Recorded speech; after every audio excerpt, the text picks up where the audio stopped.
ഇതുവരെയായിട്ടും റെഡി ആയില്ലോടി അങ്ങോട്ട്. എടി ചാനലുകാർ പെട്ടെന്ന് വരുന്ന ഒന്ന് പെട്ടെന്ന് റെഡിയാക്ക്. താൻ എന്തോ നോക്കിക്കൊണ്ടിരിക്കുക, പെട്ടെന്ന് എന്തെങ്കിലും ചെയ്യണോ? ഞാൻ തിന്നുവല്ല മുതലാളി. തലക്കറി പൊളിച്ചിട്ടുണ്ട് കേട്ടാ. ഈ നാട്ടുകാർ കണ്ടു കഴിഞ്ഞാൽ വല്ല കുഴപ്പമുണ്ടോ? എന്തോ കുഴപ്പമോ? ഒരു കുഴപ്പമില്ല, ഒരു കുഴപ്പമില്ല. എടാ ഇവിടുത്തെ കാര്യങ്ങളൊക്കെ എങ്ങനാ? നിൽക്കുന്നുണ്ടോ? അതാണ് രമണൻ ചേട്ടൻ, അതാണ് ഭാർഗവി ചേച്ചി. ഇവരാണ് ഇവിടുത്തെ എല്ലാം. ഇതാണ് ഞാൻ പറഞ്ഞ ഭാർഗവി ചേച്ചി. ചേച്ചിന് എന്താ സ്പെഷ്യല്? ഇന്നത്തെ സ്പെഷ്യൽ നല്ല കിണ്ണം കാച്ചിയ തലക്കറിയുണ്ട്. എടുക്കട്ടെ? തലക്കറിയാ? എടി ആ ക്യാമറക്കാർ വന്ന് പെട്ടെന്നല്ല ഒന്ന് സെറ്റ് ആക്ക, അവർക്ക് എടുക്കാനുള്ള. ചെല്ല അങ്ങോട്ട്. എന്താ നിങ്ങൾക്ക് വേണ്ടാക്കളെ? തലക്കറി.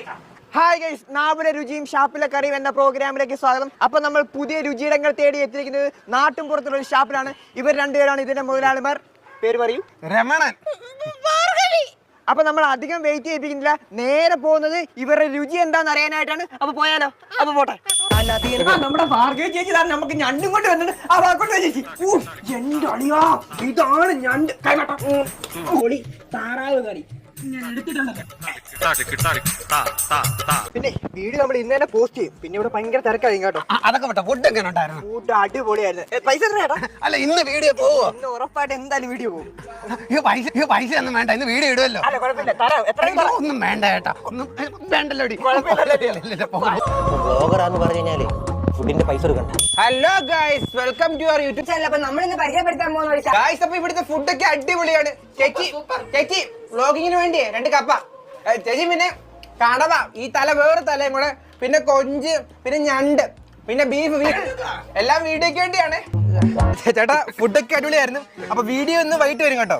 അതൊക്കെ പോട്ടെ, ഏത് ചാനലാ വരുന്നത്? നുമ്പ ചേട്ടൻ വന്നില്ല, അതുപോലെ യൂട്യൂബിനകത്ത്. അല്ല നുമ്പ പോയ ചേട്ടൻ ഇടാന്ന് പറഞ്ഞില്ലേ? അയ്യോ, അത് ശാന്തന് സീരിയൽ കാണുന്ന തിരിക്കത്തില്ല. നിന്റെ ഏഷ്യാനെറ്റ് ഇല്ലയോ? നിങ്ങളുടെ എവിടാ വരുന്നത്? ഞങ്ങളുടെ ഫോണിനകത്താ. ഫോണിനകത്തുണ്ട്. ഫോൺ കാണിച്ചു, ഫോൺ കാണിച്ചു. അല്ലാതെ വേറെ ഫോൺ ഉണ്ടോ? മറ്റേ വലിയ ഫോണില്ലയോ? അതുകൊണ്ട് അതിന്റെ അകത്ത് കയ്യില് 300 ഉള്ളൂ. 1000 രൂപയുടെ ഫുഡായി, ബാക്കി 700 പിന്നെ തരാന്ന് പറഞ്ഞാലേ ഇവര് നമ്മുടെ തലയെടുത്ത് കറി വെക്കും. അപ്പൊ എന്തോ ചെയ്യും? ആ കാണുന്ന അടുക്കള അത് തന്നെ. 700 രൂപയ്ക്ക് വൈകിട്ട് വരെ പണി എടുക്കും. മുതലായിക്കോണം. ഉള്ള കാര്യം തുറന്നു പറയോ?